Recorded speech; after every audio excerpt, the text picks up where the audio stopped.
Well, hello, Crime Squad. I am recording this live video so that I can vent.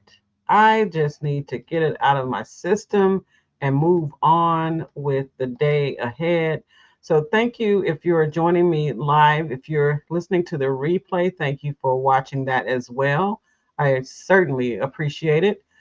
So, we're live streaming because, like I said, I need to vent this. I feel like I was robbed, totally robbed, Crime Squad, of my time. And many of you may feel the same way, but I feel like I was robbed of my time by that Tyson versus Paul fight last week. And I just need to talk to you about it, Crime Squad. So if you are here with me, thank you so much. If you are joining the replay, like I said, please drop down in the comments and share your thoughts as well. Welcome back to my channel. So I wanted to talk to you today about this fight. And I normally don't cover this type of content on this channel. But like I said, I feel like I was robbed. So I feel like this was a crime. I mean, we'll see, but how this makes me feel. If this is therapy, therefore after this, and then I can move on. If you're new here, please like, comment, and subscribe to the channel. Today, we're talking about crime. I mean, I'm digging into this drama of what happened Friday night. This feels like a crime. So I'm going to go off script for a bit to vent about something that just feels like total robbery.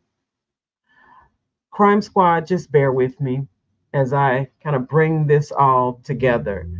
So let's get right into it. That Mike Tyson versus Jake Paul fight, y'all, I feel like I was absolutely robbed. And again, that feels like a crime. I was robbed of my time, my energy, and my popcorn budget. I mean, I could have used that for something else. Like, where do I file a complaint? Who's going to reimburse me for the emotional letdown experienced by this? Because I'll tell you right now, Netflix is not answering my calls or anybody's calls. So let me set the scene. I have my snacks, my drink. I drink a lot of tea, and my high hopes, just sky high. I was ready for the big showdown. And what did I get? What did all of us get? A slow paced snooze fest with buffering issues so bad that it was like I was back in 2000 on dial up internet. Oh, and speaking of glitches, here's the exact message. Let me grab it. The exact message I got from Netflix. They kept telling me that I was on too many different devices. Um, we're aware of the technical issues some viewers experienced during tonight's event. Our team is working to ensure future events meet your expectation. Well, Netflix, how about making that event meet my expectation? I mean, you're Netflix. You cannot refund my time. And let's be real, this fight was hyped up to the moon and back. We were promised fireworks. And what did we get? Sparklers in the rain. Mike Tyson, the Iron Mike we all know and love, he wasn't there. I mean, physically, yes. But the energy, the fire, the signature one punch knockout vibes, completely missing in action. And I mean, and then there was Jake Paul. Now, for someone who usually swings like he's got something to prove, it felt like he showed up to play it safe. Like he was sparring with his uncle at a barbecue or some family event. Now, Crime Squad, I want to be fair. There was a lot of respect in the ring, and I get it. Tyson's a legend, and Jake Paul probably didn't want to be the guy who accidentally breaks the internet punching out a senior citizen. I get it. But let's face it, respect doesn't exactly make for an edge of your seat fight. And the whole world wanted edge. We wanted that down to the wire, who's going to drop first kind of vibe. And instead, we got, well, a polite game of tag, like you played when you were a kid. But I'm not just here to vent. I mean, this is a conversation, Crime Squad. So I want to hear from you. What was your biggest disappointment about the fight? And also, did anybody here experience the Netflix buffering apocalypse too? I mean, I sure did. Or maybe you actually enjoyed something about the fight, because I'm trying to be nice here. Drop down in the comments and let's just talk about it.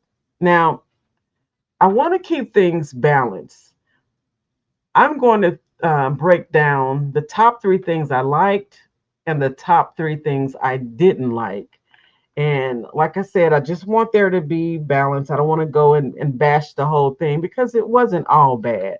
I mean, let's start with the positives because there aren't many, but there are some. Like the top three things that I liked. Number one would be the respect factor, the respect between Tyson and Paul. I mean, I admit I might have it might have been kind of sweet and nice that they were trying not to hurt each other, which is probably good for Tyson's health. The fact that Tyson is still in the ring at his age would be number two. I mean, that's impressive, even if the fight wasn't. And then number three, the sheer hype of it all. Let's be honest, the buildup was kind of fun. People were calling each other and on Facebook messaging each other. It was a huge buildup. Even if the delivery flopped, at least we had something to look forward to, and that's got to count for something. So I think those are my top three things now that I liked. Now let's talk about the juicy part, the things that I did not like.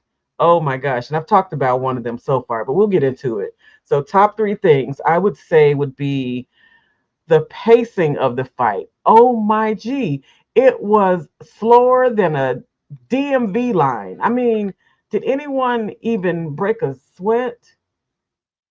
Maybe I did, just hoping that they would speed things up. And then number two would be Jake Paul's overly cautious approach to this fighting. I mean, I heard his trainers in the corner telling him, you got to get out there. You got to be more aggressive. He was like, okay, okay. And then he was just really cautious. It just didn't work. I mean, we wanted fire, not a gentle sparring session. I mean, it was crazy. And then the last one, and this is probably the top one, Netflix's glitches. Like having to get out of the account, log back in, not knowing at the time that this was just going to be what it is. I was thinking I might miss something, but I didn't. But I didn't know at the time. But the system was glitching and kicking me out of the account.